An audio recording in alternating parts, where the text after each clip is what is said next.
Ben with Super Pump Podcast. Do you have money for weed, but your car won't start? I was walking by here this morning.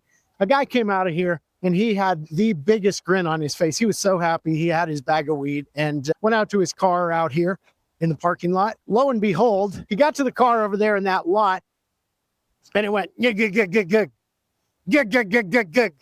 It wouldn't turn over. All of a sudden, that grin on his face went completely away and he started pounding the dashboard like, ugh.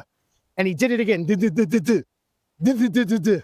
Couldn't help think about the irony of that he had enough money to get his weed here at the dispensary, but he didn't have a car that would consistently start.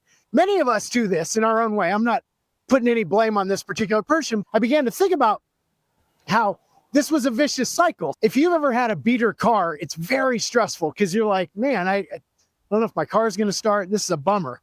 And yet, instead of getting the car fixed, which would lower his stress, the coping is, I'll get some weed so I can chill out and be unstressed from the car that won't start. We put our money into things that don't have the return we would like. As we come along here through the neighborhood a little bit, right next to the weed dispensary is the Hard Rock Casino. And the same thing I see at the weed dispensary, I also see at Hard Rock here. We walk right across the front of the entrance to the Hard Rock. And the same thing is at the dispensary. You see all these beater cars rolling in. I mean, it looks like they barely have 4 tires and can keep that thing rolling down the highway.